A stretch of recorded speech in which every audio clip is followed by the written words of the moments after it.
Herkese salam. Bildiğimiz kimi Dövlət İmtahan Mərkəzi 10 may tarixində, yəni bugün blok fənləri üzrə sınav imtahanı keçirmişdir.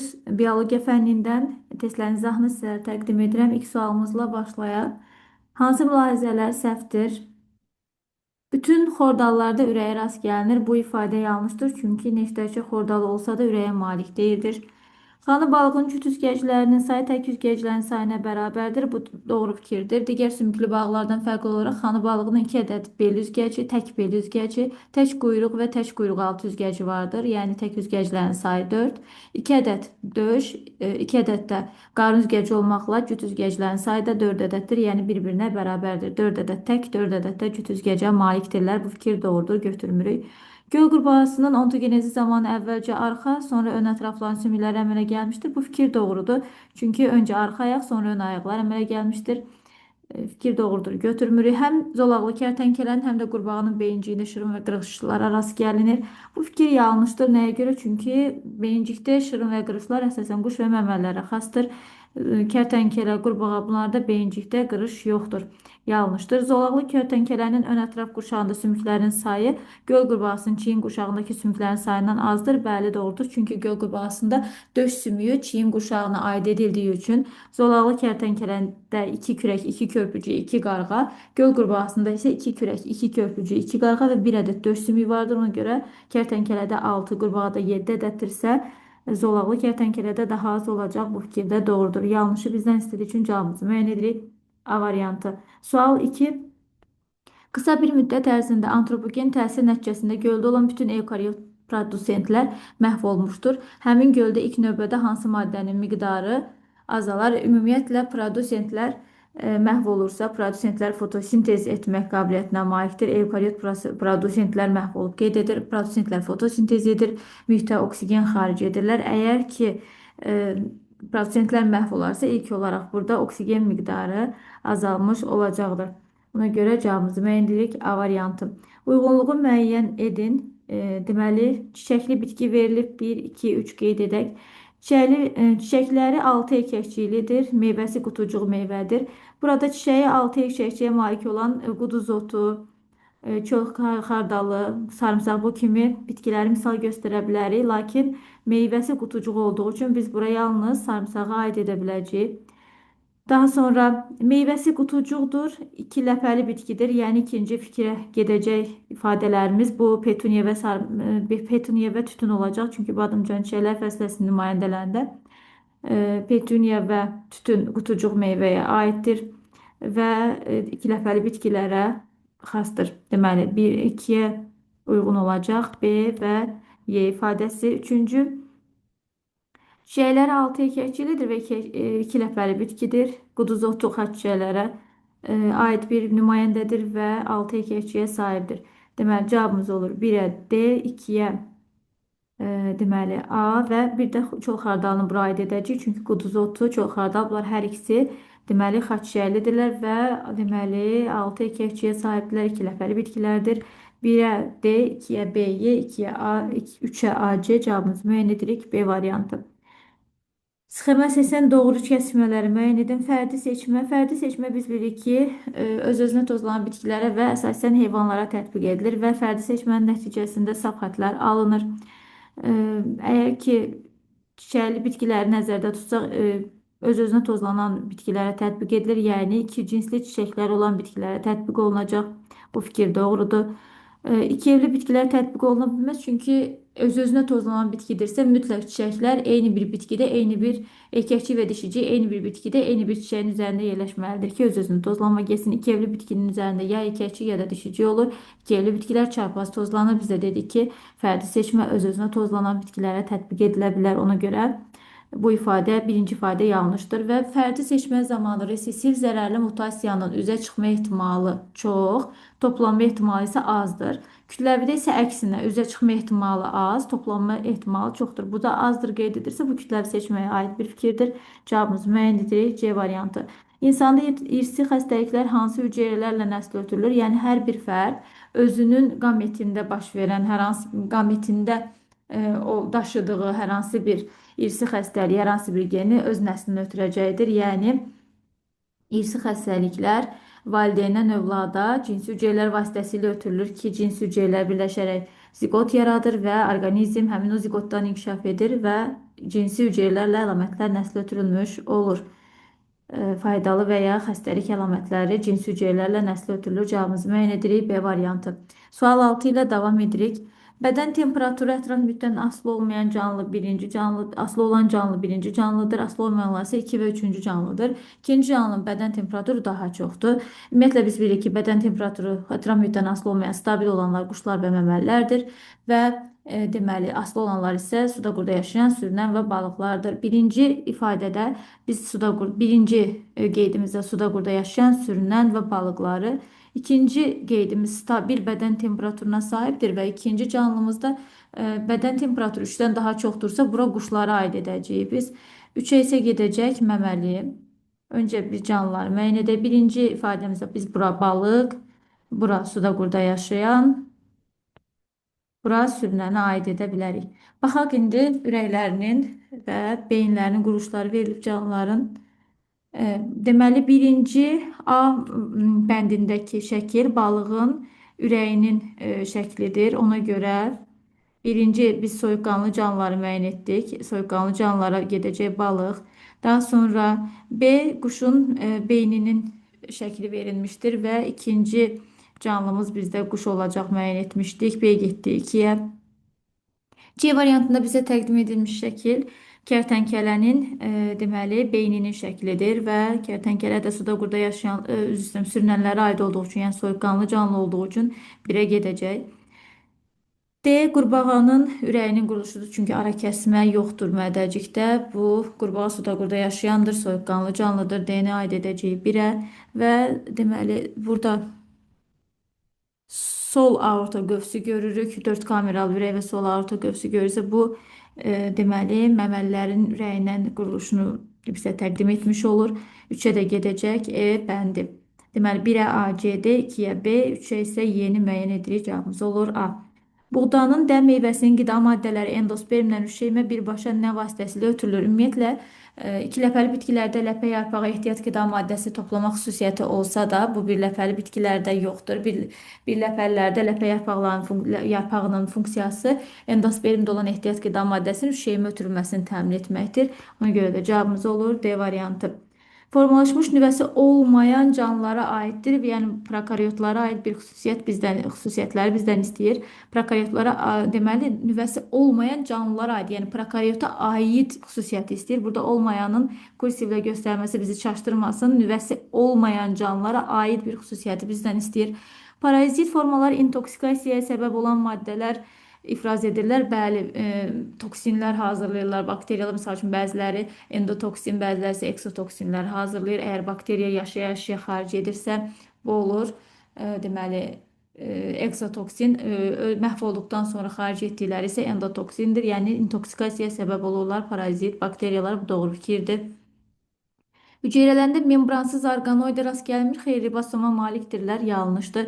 Bəzi hallarda antibiotiklərə qarşı davamlı formalar meydana çıxa bilir, bəli, bu doğru fikirdir. Bakteriyalar eyni antibiotikin dəfələrlə davamlı şəkildə istifadəsi zamanı bakteriyaların bəzi formaları antibiotiklərə davamlı formaya keçə bilirlər. Bu doğru fikirdir. Hətta burada hərəkət verici seçmə baş vermiş olur. Bir çoxlarının patogenliyi epitel hüceyrələrinə daxil olmaqla əlaqədardır. Bəli, epitel hüceyrələrinə yapışdıqda artıq öz belə deyək də təsirini orqanizmə göstərir, parazit təsirini orqanizmə göstərə bilirlər. Doğru fikirdir. Bütün parazit növlərində xarici membran səs strukturlarının tərkibi eynidir. Yəni, əgər növlər fərqlidirsə, bunların membranların səs strukturlarının quruluşu da fərqli olacaqdır. Ona görə yanlış fikirdir. Cavabımız olur 1, 3, 4, D variantı. İnsanda görmə siniri gözün hansı qişasından başlanğıc götürür? Ümumiyyətlə, görmə siniri gözün torlu qişasından və kör ləkədən başlanğıc götürür. Və gözün torlu qişası reseptorlara malikdir. İşıq impulslarının sinir impulslarına çevrildiyi hissədir.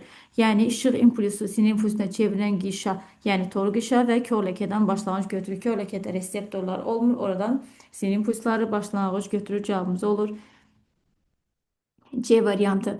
Digər variantları da nəzərdən keçirək. Reseptorların yerləşdiyi qişadan başlanğıc götürür. Bəli, doğru fikirdir. torlu qişadan başlanğıc götürür. Lakin sarı ləkə deyil, kor ləkədən başlanğıc götürür. İşıq şüalarını sərbəst buraxan qişə bu buynuz qişadır. Xeyr, buynuz qişadan başlanğıc götürmür. Gözü ətraf mühitin təsirlərindən qoruyan ağlı qişadır, götürmür. Buradan başlanğıc. Göz almasını qanla təchiz edən də damarlı qişadır. Buradan başlanğıc götürməz. Sual 10. Təsvirdə bizdə hərəkət verici seçmə göstərmişdir. Çünki qrafik irəliyə doğru sürüşmüşdür. Yəni əvvəlki vəziyyətdən irəliyə doğru sürüşmə varsa bu hərəkət verici seçmədir. Hərəkət verici seçmə üçün xarakterik xüsusiyyətlər hansılardır? Baxaq. Hərəkət verici seçmənin mahiyyəti 11-ci sinif dərsində də bu qeyd vardır.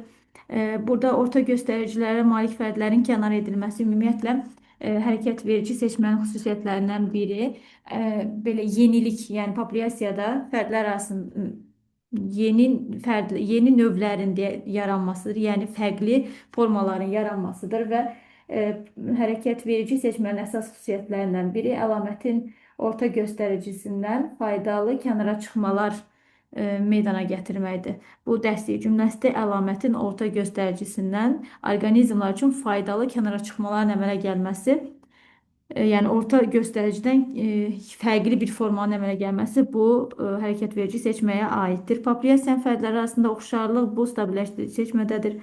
Xarici mühitin dəyişilən şəraitinə yeni əlamətlərin əmələ gəlməsi bu doğru fikirdir. Yeni formalar hərəkət verici seçmədə əmələ gəlir. Az və ya çox dərəcədə sabit şərait gördüksə bu stabilləşdirici seçmədir. İri sənaye rayonlarında kəpənəklərin tünd rəngli formaların açıq rəngli formaları sıxışdırması bəli sənaye melanizmi hərəkət verici seçməyə aiddir. Fırtına zamanı uzun və qısa qanadların məhv olub orta qanadların qalması bu da stabilləşdirici seçməyə aiddir. Cavabımız olur 1, 3, 5 C variantı. İnsanın ağciyər qovucuqlarında qazlar mübadiləsi zamanı aşağıdakilərdən hansı baş verməz? Ağciyər qovucuqlarında qazlar mübadiləsi zamanı alveoldakı oksigen qazı qana, qandakı karbon qazı isə alveola keçir. Oksigen difuziya yolu ilə qan plazmasına keçər, doğrudur. Karbon qazı difuziya yolu ilə ağciyər qovucuğuna keçər, doğrudur. Venoz qan arterial qana bəli çevrilir. Qanda oksigen qazının qatılığı artır, lakin alveolda oksigen qatılığı deyil, karbon qazının qatılığı artar. Oksigen qatılığı alveolda azalacaqdır. Sual 12. Qrafikdə diploid şişəli bitkidə spermlər şüşə hissəsinə daxil olub və ana bitkinin irsi əlamətlərini daşıyan hüceyrələri göstərilib. Deməli, spermlər şüşə hissəsinə daxil olub. Biz məsələ sualın həllində spermlərin şüşə hissəsində olduğunu nəzərə alacağıq. Lakin qrafik bizə sadəcə ana fərdin hüceyrələrini əks etdirən mülahizələri bizə göstərir. Yəni, ana fərdin hüceyrələri üzərindən verilib bizə qrafik. Lakin spermlərin də şüşə hissəsində həmin o ana fərddə olan hüceyrələrə müvafiq, yəni hüceyrələr miqdarına müvafiq olaraq spermlərini də nəzərimizdə saxlayacaq ki, həmin dövrdə spermlərin hansı hüceyrə ilə birləşəcək, nəyin yaranmasında iştirak edəcək, bunları nəzərə alacaq. Yəni, spermlər hal-hazırda şüşə hissəsindədir, lakin bizə verilən qrafik spermlər olmadan, yalnız ana bitkinin şüşə hissəsinə nəzərən verilmişdir. Və bizdən, deməli, verilənlərə əsasən uyğunluğu müəyyən edin. Əvvəlcə xromosom dəstə haploid olan hüceyrə mayalanıb. Təbii ki, öncə yumurta hüceyrə, daha sonra isə mərkəzi hüceyrə mayalanaraq endospermə başlanğıc verir. Öncə rüşeyn, daha sonra isə endospermə gəlib bunu nəzərə alırıq. Və deyir ki, vegetativ hüceyrə və rüşeyn hissəsinə daxil olmamışdır. Aha, başlayaq. 0 T1 zaman intervalı, T1 T2 zaman intervalını bizə verir. Öncə 0 T1 zaman intervalı və T1 T2 zaman intervalına uyğun xüsusiyyətləri qeyd edəcək. Və nəzər yetirək qrafikə 0 T1 aralığında əgər hüşeym hissəsində 7 ədəd hüceyrə vardır, yəni hələ mayalanma prosesi getməyib. Biz bilirik ki, hüşeym hissəsində mərkəzi hüceyrə diploid, kənarda 3 ədəd yuxarı qütbdə, 3 ədəd də aşağı qütbdə haploid hüceyrələr var. Bunun biri yumurta hüceyrədir. Bu isə mərkəzi hüceyrəmizdir. Diploid mərkəzi hüceyrə və spermlər şüşeym hissəsinə daxil olub. Lakin biz bu qrafikdə həmin spermlərin yığımlarını əksini görmürük. Çünki qrafik bizə sadəcə ana fərdin xüsusiyyətləri üzərindən verilmişdir. Şüşeym hissəsində diploid xromosom dəstinə malik bir hüceyrə var. Bəli, hal-hazırda şüşeym hissəsində 7 ədəd hüceyrə görürük və bunun deməli bir ədədi diploid xromosom yığımına malikdir. Yəni, belə deyək də, ana fərdin Əgər hüceyrələrin hamısı 7 ədədin hamısı hələ birləşməyib, hələ mayalanma getməyibsə, 7 ədədin 7-si də ordadırsa, sadəcə burada diploid bir ədəd hüceyrə görmüş olacağıq. Bu doğru fikirdir. Daha doğrusu A-nı aid edirik 1-ə. Şem hissəsində haploid xromosom dəstinə malik 8 hüceyrə vardır. Biz az öncə qeyd etdik ki, hal-hazırda bu sualda nəyi nəzərdə saxlayacağıq? Şem hissəsində ana fərdin xüsusiyyətləri qrafikdə əks olunub, lakin spermlərin də burada olduğunu unutmuruq, sadəcə qrafikdə öz əksini tapmayıbdır. Şem hissəsində haploid xromosom dəstinə malik 8 hüceyrə var. Bu o zaman olacaq ki, hal-hazırda biz ana fərdə məxsus 6, ata fərdə məxsus da 2 ədəd haploid hüceyrə görürük. Əslində şem hissəsində deməli 8 ədəd haploid hüceyrə var. Yəni şem hissəsində haploid xromosom dəstinə malik neçə hüceyrə var deyirsə, əslində 8 ədəddir. Bunun 6-sı dişiyə, ikisi isə erkəyə məxsusdur. Bu doğru fikirdir. Yəni buna aid edirik 1-ə. Sonra zigot əmələ gəlib. Əgər ki biz hüceyrədə dişi fərdin hüceyrə sayının 7-dən 6-ya düşdüyünü görürüksə, artıq bu spermin biri gəlir, yumurta hüceyrəni mayalandırır. Mayalanmış yumurta hüceyrə olan zigot yaranır və biz bu zaman şem hissəsində deməli dişiyə məxsus olan hüceyrə sayının 7-dən 6-ya düşdüyünü görəcəyik. Qrafikə çünki diqqət yetiririk. T1, T2 intervalında qrafikdə dişiyə məxsus olan hüceyrə sayı 7-dən 6-ya düşmüşdür. Demək ki, bu artıq yumurta hüceyrənin spermlə mayalandığını göstərir. O zaman T1, T2 intervalına aid olacaqdır. Deməli, 3-cü C fikrimiz, yəni zigotun əmələ gəlməsi T1, T2 intervalına aiddir. Şem hissəsində diploid xromosom dəstinə malik 2 ədəd hüceyrə var. Bu da T1, T2 intervalına aid olacaq. Çünki mayalanma getdi, artıq 1 ədəd mərkəzi hüceyrə, 1 ədəd də zigot olmaqla 2 ədəd diploid hüceyrəni biz şem hissəsində görmüş olacağıq. Şem hissəsində həm ana, həm ata bitkinin irsi məlumatlarını daşıyan bir ədəd hüceyrə var. Bu da yenə zigota işarə verir. Yəni zigot artıq yaranıb, yumurta hüceyrə və sperm həm ata, həm ana hüceyrələr birləşərək zigotun əmələ gəlməsində iştirak edib deyə T1, T2 intervalına aid fikir olacaq. 1-ə A, B, 2-yə C, D, Y olacaq cavabımız. Deməli, bəli, A variantı. Sual 13, X və Y üçün ümumi olanı müəyyən edin. Bizə birinci su boruları, yəni kislema boruları, ikinci isə flayema boruları verilmişdir. Deməli, ümumi olan fikri istəyir. Liflər əmələ gətirirlər. Borlu lifli damar dəstində bəli liflər vardır, lakin burada sırf borular əks olunmuşdur. Borular lif əmələ gətirmir. Liflər borunun möhkəmliyini təmin etmək üçün borunun ətrafında olur. Ona görə bu fikir yanlışdır. Flayemmada mövcuddur. Birinci ksilema borusu, yəni su borusu ki, ona görə yanlış fikirdir. Hüceyrələri ölüdür. Flayema hüceyrələri canlıdır. Yarpağın damarlarına daxildir. Yəni yarpaq damarlarında həm su boruları, həm də flayema borularına rast gəlinir deyə bu fikir doğrudur. Hüceyrələr canlıdır. Ksillemada hüceyrələr ölü olduğu üçün, yəni su borularının hüceyrələri ölü olduğu üçün doğru cavabımız olur D variantı. Sual 14. Qaraciyər sorusu verib və qeyd edir. Birinci fikirdə əsas sahibi manti boşluğuna malikdir. Bəli, qaraciyər sorusunun inkişafında manti boşluğuna malik bir sahib var. Gölməçə bezi. Lakin gölməçə bezi qaraciyər sorusunun əsas deyil, aralıq sahibidir. Bu fikir yanlışdır. Aralıq sahibin bədənində olan hüceyrə bilavasitə əsas sahibin bədənində əmələ gəlir. Dövriyyəni qısaca xatırlayaq. Yetkin fərdlər əsas sahibin, yəni insan və ya qaramalın qaraciyərində yaşayır. Və yetkin fərdlər daxili çarpaz mayalanma gedir, yəni özünün toxumluqlarında olan spermatozoidlər özünün yumurtağında olan yumurta hüceyrə mayalandırır. Mayalanmış yumurta hüceyrələr qaraciyərə, oradan qaraciyərdən öd vasitəsilə, öd axarlar vasitəsilə nazik bağırsağa düşür. Nazik bağırsaqdan yumurtalar yoğun bağırsaq, düz bağırsaq orqanizmdən xaric olur və yumurtalar düşür mühitə. Bu yumurtaların orqanizmdən kənarda inkişafı üçün, yumurtadan sürfənin çıxması üçün mütləq su mühiti lazımdır. Su mühitində əlverişli şəraitdə yumurtadan kirpikli sürfələr çıxır. Kirpikli sürfələr daxil olur ilbizin bədəninə və bu ilbizin bədənində bu sürfələr çoxalır, qidalanır və quyruqlu sürfə mərhələsində ilbizi tərk edirlər. İlbizə daxil olur kirpikli sürfə, xaric olur quyruqlu sürfə. Quyruqlu sülfə xarici mühitdə otların üzərinə yapışaraq sistalaşır və əsas sahibi olan insan və ya qaramal həmin o sistanı qəbul edirlər. Yəni, nə kirpikli sülfə əsas sahibin bədənində inkişaf etmir, nə əsas sahibə daxil olacaq olan sista aralıq sahibin bədənində inkişaf etmir. Bunu yadımızda saxlayırıq. Hər ikisi mühitdə, yəni sahibdən kənarda inkişaf etdi. Birinci fikrimiz yanlış idi. Aralıq sahibin bədəninə daxil olan sülfət bilavasitə əsas sahibin bədəni demək gəlib. Az öncə qeyd etdik ki, aralıq sahibin bədəninə daxil olan mərhələ kirpikli sülfə mərhələsidir və ki, kirpikli sülfə mərhələsi yumurtadan, yəni əsas sahibi tərk edən yumurtadan əlverişli mühit olan suda çıxdı. Ona görə bu ifadə yanlışdır. Əsas sahibi ikinci siqnal sisteminə malikdir. Qaraciyər sorusunun əsas sahibi insan və ya qaramaldır. Bəli, insan olarsa ikinci siqnal sisteminə malikdir. Bu fikir doğrudur. Əsas sahibin bədəninə daxil olduğu inkişaf mərhələsi aralıq sahibin bədəndən kənar demək gəlir. Əsas sahibə daxil olur sista halında. Sistada dedik ki, aralıq sahibi quyruqlu sürfə tərk etdi. Həmin o quyruqlu sürfə düşdü, mühitdə otların üzərinə yapışdı, sonra quyruğunu itirdi, sistalaşdı.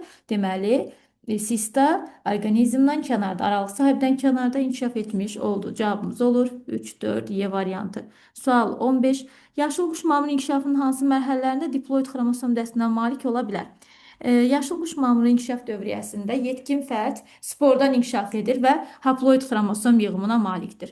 Yetkin fərdin üzərində mitoz yolla qamet əmələ gəlir. Dişi və erkək mamırlarda dişi mamırın arxegonisi içərisində, erkək mamırın anteridisi içərisində mitoz yolla qametlər əmələ gəlir və yetkin fərd haploiddir. Mitoz yolla da qamet verib yenə haploid qametləri yaradacaq. Qametlər birləşərək zigot yaradır. Ziqotun xromosom yumusu olacaq diploid. Zigot mitoz yolla bölünərək dişi fərdin üzərində qutucuq əmələ gələcək. Qutucuğunda xromosom yığımı diploiddir. Qutucuq daxilində meyoz prosesi baş verir və sporlar meyoz yolla yaranır. Sporun xromosom yığımı haploiddir. Spor mitoz yolla bölünərək protonemanı yaradır. Protonemanın xromosom yığımı da haploiddir. Biz diploid xromosom yığımı hüceyrələri axtarırıqsa, cavabımız buradan olacaq. Deməli 3 və 4 bu da olur cavabımız C variantı. 15-ci bir dəqiqə 16-cı sualımızla davam edirik. Aha, döş qəfəsi 31, 37 və 40 sümükdən ibarət olan 3 müxtəlif məməli heyvan vermişdir. Ümumiyyətlə, döş qəfəsində olan sümüklərin tapılma qaydası 3-in üzərinə gəlsin 1 düsturu ilə hesablayırdıq. Və döş qəfəsində olan ümumi sümükləri hər 31 veribsə, birinci fərdimiz üçün 3n bərabərdir 30, n bərabərdir 10. N bizdə nəyin sayıdır? Döş vəqərəsinin sayıdır. Döş vəqərəsinin sayını 2-yə vurduqda isə bu bizə verəcək qabırğanın sayını. Çünki bizdə cütlə soruşmur da, düzdürmü? Qabırğaları cəmi neçə qabırğa var? Cüt soruşmur. Burada oldu 20 qabırğa. İkinci fərdimiz üçün baxaq. 3n üzərinə gəlsin 1, 37-yə bərabərdir. 3n 36-dır.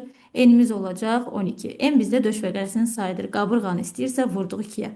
Yenə 3n üzərinə gəlsin 1, 40-a bərabərdir. 3n'imiz 39, n'imiz isə 13-ə bərabərdir. 13 bizdə döş vəqərlərinin sayıdır. 26 isə qabırğamızın sayı olacaq. Bunları cəmləmiş olsaq, 3 müxtəlif məməli heyvanda cəmi neçə qabırğa var? Təkrar edirəm, cüt soruşmur. Neçə qabırğa var deyirsə, 20, 24, 26 bunları da toplayanda bizə verir 70. Davam edirik sual 17 ilə. Cədvəldə insanın müvafiq vəzlərinin funksiyaları verilmişdir. Qrafiklərdə T anından sonraki dəyişmələrlə bağlı. Baxırıq, T anından sonra qanda kalsiumun miqdarı artıb. Qanda kalsiumun miqdarı artıbsa, bunu edən hormon qalxanbənzər ətraf vəzin parat hormonudur. Sümükdə depolanan kalsiumu qana verib deməkdir. Birinci prosesi parat hormon icra edib. T anından sonra burada qanda qlukozanın miqdarı azalıb. Qanda qlukozanı azaldan hormon insulin hormonudur. Üçüncü zaman aralığında isə qaraciyərdə glikogen azalsa, demək ki, depo azalıb. Qaraciyərdə glikogen azalıb, qanda glukozanı artıran hormonumuz isə glukagon olacaq. Cavabımız olur C variantı. Sual 18. Xaçlı örümçək və kələm kəpənəyi müqayisəsi verilib. Birinci dərəcəli produsentdir, yəni bitki mənşəli, birinci dərəcəli üzv sistem konsumentdir. Birinci dərəcəli konsumentlər ot yeyənlərdir. Ot yeyən olacaq burada kələm kəpənəyi. Gedəcək birinci fikrimiz kəpənəyə. Kitab şəkilli ağaciyərə malik olan xaçlı örümçək olacaq. Daha sonra düzünə inkişaf edən canlıdır. Düzünə inkişaf edən canlıdır. Düzünə inkişaf xaçlı örümçəyə gedəcək. Çünki kəpələk tam çevirmə ilə inkişaf edir. İnkişaf tam çevirmə ilə gedən olacaq kələm kəpənəyi. İfraza sistemi həzm sistemi ilə əlaqəlidir. Bəli, malpighi borulardır hər ikisində də. Xaçlı hörümçəkdə malpighi borular və xüsusi vəzlər. Kələm kəpənəyində isə malpighi borular və pi cisimcikləridir və malpighi borusunun bir ucu gəlir bağırsağa açılır və ifraza sistemi ilə həzm sistemi məhsulları qarışmış olur. 5 ortaq fikrimizdir. Boru şəkilli ürəyə malik olması deməli, xaçlı hörümçəkdə qarıncığın bel hissəsində boru şəkilli ürək, həmçinin kələm kəpənəyində də həşəratlarda olduğu kimi çox kameralı boru şəkilli ürək vardır. Ona görə boru şəkilli ürək hər ikisinə aiddir. 1-ə getdi 2, 3, 2-yə 1, 4, 3-ə 5, 6. Cavabımız olur D variantı. Sual 19, bu da maraqlı bir sualdır. F ilə işarələnmiş dişi homogametliyə malik ikiyevli bitkinin. Deməli, bizim bitkimiz dişi homogametdir. Bitkimizin şüyem hissəsində yalnız bunlar mövcud ola bilər. Deməli, şüyem hissəsini qısaca təsvir etmiş olsaq, bizim bitkimizin şüyem hissəsi bu şəkildə ola bilər. Və dişi homogametdirsə, erkəkdən X və Y spermlər gələ bilər. Yəni ya X-lar gələ bilər, ya da Y-lər gələ bilər. Ya spermlərin hər ikisi X gətirə bilər, ya da Y. Lakin bizə qeyd edir ki, endosperm hüceyrəsi XXX-dir. Bu deməkdir ki, şüyem hissəsinə daxil olan spermlərin hər ikisi X daşıyır və gələcək bitkimizin deməli cinsiyyəti yalnız dişi ola bilər. Çünki şüyem hissəsinə daxil olan spermlərin hər ikisinin xromosomu eyni olmalıdır, ya hər ikisi, çünki generativ nüvə nədirsə, generativ nüvədən mitoz yolla yaranan spermlərin xromosom yığımı da eyni olmalıdır. Yəni X daşıyırsa generativ nüvə X xromosomlu olacaq, Y daşıyırsa Y xromosomlu olacaq spermlər. Və spermlərin xromosom yığımının hər ikisinin X olduğunu müəyyən edir. Çünki bizim endospermimiz X xromosom XXX-dir. Çünki şüyem hissəsindən X-lar gəldi. Spermində bir X olacaq ki, 3 ədəd X-imiz bizim endospermimizdə mövcud oldu. Bu o deməkdir ki, şüyemində yaranmasında 2 ədəd X-lar iştirak edib. Yəni yumurta hüceyrə X-dir. Bu yumurta hüceyrəni mayalandıran spermində xromosom yığımı X-dir. Yəni gələcək bitkinin xromosom yığımı yalnız XX olacaq, yəni dişi bitki olacaqdır. Cavabımız olur Y variantı. Davam edik 20-ci sual ilə. Birinci X prosesidir. X prosesi zamanı DNT-dən DNT sintez olmuş. Yəni DNT-nin reduplikasiya prosesidir. DNT-nin ikiləşməsidir. DNT-dən məlumat RNT-nin yığılması transkripsiyadır. Birinci proses reduplikasiya. İkinci proses transkripsiya. Üçüncü proses isə translyasiyadır. Yəni artıq məlumat RNT-dən zülalın sintezi translyasiya prosesidir. Və DNT-dən deməli yanlış fikirləri bizdən istəyir. X-də baş verən dəyişikliklər mutasiyalar səbəb ola bilər. Bəli, DNT-nin reduplikasiyası zamanı hər hansı bir dəyişiklik baş versə, bu zaman mutasiyalara gətirib çıxara bilər. Bu doğru fikirdir.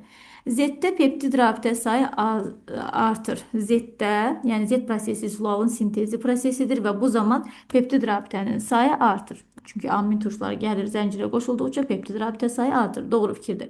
Hər üç prosesdə biopolimer sintez olunur. Deməli, reduplikasiya prosesində DNT, transkripsiya prosesində məlumat RNT, zülal sintezi zamanı, yəni translyasiya prosesində zülal. Bunların hər üçü nədir?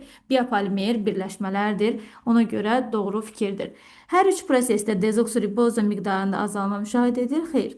DNT-dən DNT sintezi zamanı biz dezoksiriboza miqdarında mühitdə azalma müşahidə edə bilərik. Lakin DNT-dən məlumat RNT, məlumat RNT-dən zülal sintezi. Bu zaman ümumiyyətlə DNT sintezi getmədiyi üçün bu iki prosesdə təbii ki, dezoksiriboza miqdarında da azalma müşahidə edilməyəcək. Müşahidə edilir deyirsə yanlışdır. Yanlışımız D variantıdır. Y-də 5 növ azotlu əsas 8 növ nukleotit iştirak edir. Bəli, DNT-dən 4 növ, RNT-dən 4 növ olmaqla 8 növ nukleotit və 5 növ azotlu əsas adenin, guanin, sitozin, timin, urasil olmaqla 5 növ azotlu əsas prosesdə iştirak etmiş olacaq. Sual 21. Sağlam insanın həzm kanalında baş verən aşağıdakı proseslərdən haqqında hansı müddəalar doğrudur? Baxaq, A prosesi ödün təsiri ilə, B prosesi lipazanın təsiri ilə baş vermişdir. Deməli, A prosesi ödün təsiri ilə yağların mexaniki həzmidir. B prosesi isə lipazanın təsiri yağların kimyəvi həzmidir. Və ödü hazırlayacaq olan orqan təbii ki, qaraciyərdir. Lipazanı hazırlayacaq olan orqan isə deməli lipaza nazik bağırsaqda da rast gəlinə bilər. Lipaza mədədə də rast gəlinə bilər. Mədədə nazik bağırsaqda rast gəlinirsə, bunu edən mədə-altı vəzi olacaq. Mədənin özünün hüceyrələri tərəfindən də hazırlana bilər. A prosesi ödün təsiri ilə lakin yağın kimyəvi parçalanmasıdır. A prosesi ödün təsiri ilə yağın kimyəvi parçalanmasıdır. Xeyr. Bəli, ödün təsiri ilə baş verə bilər, lakin mexaniki parçalanmadır. Hər iki proses həzm kanalının eyni şöbəsində gedə bilər. Bəli, doğru fikirdir. Nəyə görə? Çünki deməli, yağlar mexaniki olaraq deməli, ödün təsirinə məruz qaldı, xırdalandı. Daha sonra isə ardınca lipazanın təsiri ilə yağın kimyəvi həzmi baş tutacaq. Artıq burada isə yağlar gliserin və yağ turşularına parçalanır. Yəni burada artıq B prosesində kimyəvi həzm baş tutacaq. Hər iki proses həzm kanalının eyni şöbəsində baş verə bilər. Bəli, öd nazik bağırsağa açılır.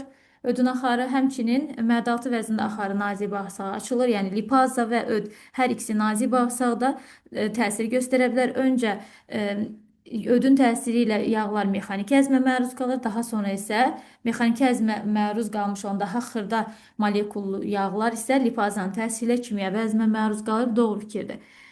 X və Y axacaqlara malik həzm vəziləridir. Deməli, əgər X qaraciyər, Y mədə-altı vəzidirsə, təbii ki, bunların hər ikisinin axacağı vardır deyəcəyik. B prosesi A prosesindən fərqli olaraq həzm kanalının bütün şöbələrində gedir. Xeyr, lipazanın təsirini biz həzm kanalının bütün şöbələrində görə bilmərik. Mədənin təsiri ilə lipaza yağlara təsir edə bilər, mədədəki lipaza yağlara təsir edə bilər, nazik bağırsaqda həmçinin. Lakin həzm kanalı təkcə bunlarla kifayətlənmir. Ağız, boşluq olsun, yoğun bağırsaq olsun, bunlarda görməyəcəyik təbii ki, ona görə yanlış ifadədir. A prosesi X orqanında, B prosesi isə Y orqanında gedir. Bu da yanlış ifadədir, çünki bunların hər ikisi nazik bağırsaqda gedir. Ona görə doğru cavabımız olur 2-3, yəni B variantı. İnsan skeletində dik gəzməklə əlaqədar deyil. Aşağı ətrafın qurşağının enli olması, bəli, belə deyək, dik gəzməklə əlaqədar ağırlıq mərkəzi aşağı ətrafların üzərinə düşür, çanaq qurşağı genişlənir, döş qəfəsi yanlara doğru genişlənir, doğru fikirdir. Onurğa esvari əyilir, doğrudur. Ayaq tağı əmələ gəlir, doğrudur. Kəllənin beyin şöbəsinin böyük olması, bu, bəli, insana məxsus olan antropomorfozdur, lakin dik gəzməklə əlaqədar deyil, beynin daha güclü inkişafı ilə əlaqədardır deyəcəyik. Sual, deməli 23. Sağlam qadın orqanizmində 28 günlük aybaşı siklini nəzərə alaraq C bölək A çıxaq 1 ifadəsini hesablayın. Bir siklda sarı cisim fazasının müddəti 14 gündür. Sarı cisim kəftə qanı hormonu ifraz edir. Ovulyasiyanın baş verdiyi gün ovulyasiya aybaşı siklinin 28 günlük bir periyodda aybaşı siklinin 14-cü gün ovulyasiya baş verir. Qadın ontogenezində yetişə bilən minimum hüceyrə sayı qadın bədəni 350-500 ovulyasiya görə bilir həyatı boyunca. Ona görə də minimum deyirsə bir siklda 350, siklda da 350 yumurta hüceyrə yetişəcəkdir.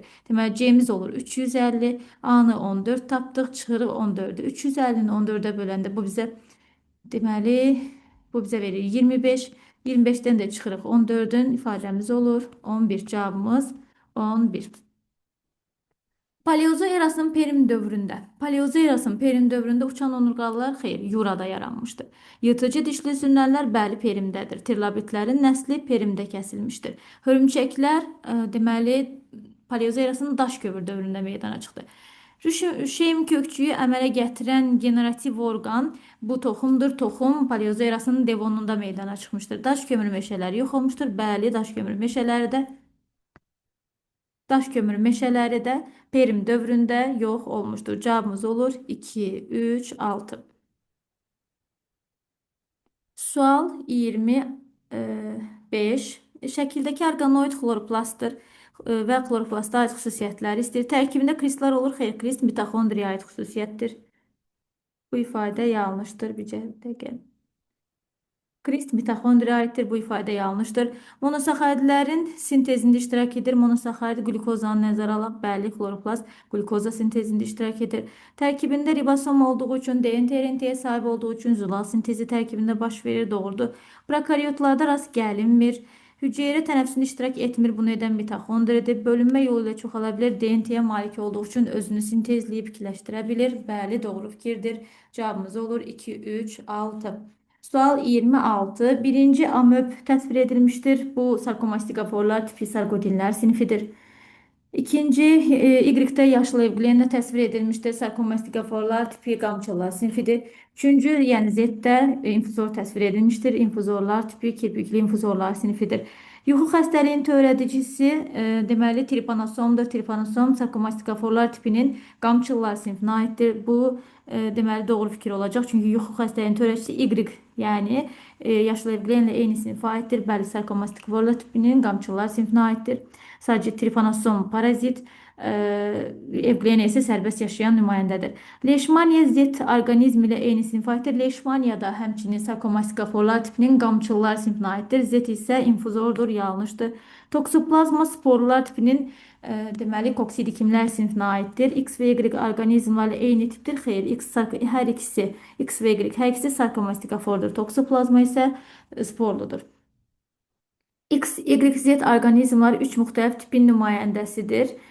Deməli, X, Y bəli eyni tipdir, sarkomastigoforlar tipidir. Lakin Z infuzorlar tipidir. Burada hər üçü deyil, bu ikisi eyni, Z isə ayrı tipə aiddir. Yəni hər üçü ayrı tipdir, yanlış ifadədir. Çünki X ilə Y hər ikisi sarkomastigofordur. X və Y orqanizmləri iki müxtəlif sinfin nümayəndələridirlər. Bu doğru fikirdir. X sarkodin, Y isə qamçılıdır. Eyni tip olsalar da sinif olaraq eyni deyillərdir. Cavabımız olur 1, 5. Sual 27. X-in müasir nümayəndələrinin döş qəfəsini Y 40 sümükdən ibarət olduğunu bilərək sxema hissəsinin uyğunluğu müəyyən edin. Deməli, X-in müasir nümayəndələrində 40 sümük varsa, döş qəfəsində 3n çıxaq 1 bərabərdir. 3n üzərinə gəlsin 1 daha doğrusu bərabərdir 40-a. N'imiz bərabər olur 13. Deməli, qabırğası 26, döş fəqrələri 13 olan, yəni orangutan deyil X. Deməli, paraptekdən başlanğıc götürə bilir nə? Hippon, orangutan, drioptek. Drioptekdən başlanğıc götürə bilir. Gorilla, avstralopitek, şimpanze. Bunu nəzərə alaraq biz bildik ki, X-in döş qəfəsində 40 sümük var. Bu deməkdir ki, X orangutan deyil. O zaman X-i götürdü hippon. O zaman Y bizdə kim oldu? Orangutan. Daha sonra Z-imizə baxaq. Gorilla, avstralopitek, şimpanzedir. Burada gedəcək şimpanze. O zaman müəyyən etmiş olsaq, birinci X-imiz olacaq hippon, yəni 1-ə getdi B. Y-imiz olacaq deməli orangutan 2-yə getdi C. Z-imiz olacaq şimpanze. Şimpanze də bizdə deyil ifadə olunub. 1-ə B, 2-yə C, 3-ə D cavabımızı müəyyən edirik. Və gəldik situasiyamıza, maraqlı situasiyadır. Pasiyent həzm sistemi orqanların müayinəsi üçün həkimə müraciət edir. Həkim ilk olaraq tibb bacısına ağız suyunu sınaq şüşəsinə yığmağını istəyir və buna görə də pasiyentə qida reklamı təqdim edirlər. Pasiyenti izləyir, onda ağız suyu ifrazı olur və həmin ağız suyunu yığırlar sınaq şüşəsinə və onun üzərində analizlər aparırlar. Yəni, proses buna ibarətdir. Və deyir ki, ağız suyu yığıldıqdan sonra A sınaq şüşəsinə əvvəlcə müəyyən miqdarda nişasta və müvafiq temperaturda saxlanılır, daha sonra isə yod məhlulu əlavə edilir. Və biz bilirik ki, yod nişastanın təyin edicidir. Burada məntiq nədən ibarətdir? Ağız suyu tərkibində nişastanı parçalayan fermentlər var. Amilaza fermenti, bir də maltaza fermenti. Amilaza deməli nişastanı maltozaya, maltaza isə maltozanı qlikozaya parçalayır. Yəni, əgər ağız suyu tərkibində nişastaya təsir edən fermentlər normal şəkildə ifraz olunsa, yəni heç bir problem olmasa, ora əlavə olunan nişasta bir müddətdən sonra parçalanacaq deyə məhlulun üzərinə əlavə olunan yod orada rəng dəyişikliyə səbəb olmayacaq. Yəni, bu deməkdir ki, nişasta parçalanıb, əgər parçalanmasa orada məhlulun rəngi göyümtül, bənövşəyi göyümtül rəngi olmalıdır. Bunu yod edir. Əgər ki, məhlulun rəngi dəyişməyəcəksə, yəni yod bunu bənövşəyi rəngə çevirə bilməyəcəksə, demək ki, artıq orada nişasta qalmayıb. Nişasta amilaza və maltazanın tərəfindən parçalanıb. Daha sonra bir də nə analizi götürülüb? B sınaq şüşəsinə də lizosimin aktivliyi tədqiq edilib. İndi gəlin baxaq. Nəyə əsasən həkim A sınaq şüşəsi ilə bağlı e, nəticəyə gəlir? Hə, və qeyd edir ki, burada bu təcrübə nəticəsində həkim ağız suyunun tədqiq olunan fermentin öz funksiyalarını lazım səviyyədə icra etdiyini görür. Yəni nəyə əsasən həkim A sınaq şüşəsi ilə bağlı nəticəyə gəldi. Çünki ağız suyunun tərkibində karbohidratlara təsir edən fermentlər var. Amilaza, maltaza fermenti az öncə qeyd etdiyimiz kimi ağız suyunun tərkibində əgər əlavə edilən yod məhlulun rənginin göyümtül bənövşəyi rəngə çevrilməsinə səbəb olmursa, bu qənaətə gəlir ki, həkim demək ki, bu insanda ağız suyun tərkibindəki fermentlər öz funksiyasını lazımınca icra edir, nişastanı parçalayır. Ona görə də biz orada rəng dəyişikliyi müşahidə etmirik. Sonra davam edirik 29-cu sualımız ilə. Həkim tərəfindən B sınaq şüşəsinə tədqiq edilən maddə hansı üzvü birləşmələrə aiddir? Lizosim fermenti əlavə olunmuşdur. Lizosim zülaldır. Deməli, B sınaq şüşəsinə lizosim əlavə edilib. Lizosim fermentdir. Ferment isə təbii ki, bu zülaldır. Və lizosim harda hazır istehsal oluna bilər insan bədənində? Zülaldırsa zülallar sintez oluna bilər ribosomda, mitoxondrida və dənəvər endoplazmatik şəbəkədə. Əgər bizə bir bitki hüceyrəsi vermiş olsaydı, təbii xloroplastda da deyərdik. Lakin insan orqanizmində dediyi üçün, insan hüceyrəsində dediyi üçün biz burada yalnız ribosom, mitoxondri, dənəvər endoplazmatik şəbəkəni götürə bilərik. Və sual 30. Pasiyentə televizordakı reklam nə məqsədlə göstərildi? Təbii ağız suyu ifrazı olunsun deyə. Amma bu ifraz olunan ağız suyu bu xəstə qidanın dadına baxmır. Sadəcə izləyir. Əvvəlki təcrübələrdən belə deyək istifadə olunur. Əvvəlki o dad yaddaşına istinadən bu insanda ağız suyu ifrazı olacaq. Təbii ki, bu şərti ağız suyu ifrazıdır. Deməli, niyə izlətdirdi reklamı? Çünki ağız suyu ifrazı olunsun. İkinci, şərti yoxsa şərtsizdir? Təbii ki, burada şərti refleks baş vermişdir. Çünki əvvəlki vərdişə təcrübəyə istinaddır və bu orqanlar sistemi fəaliyyətini tənzimləyən baş beyin şöbəsi uzunsov beyindir. Qida refleksləri uzunsov beyinlə idarə olunur. Uzunsov beyində bu təsvirdə baxın burada 4 rəqəmi ilə göstərilmişdir. Deməli, üçüncü cavabımız da uzunsov beyindir və 4 rəqəmi ilə təsvir edilmişdir.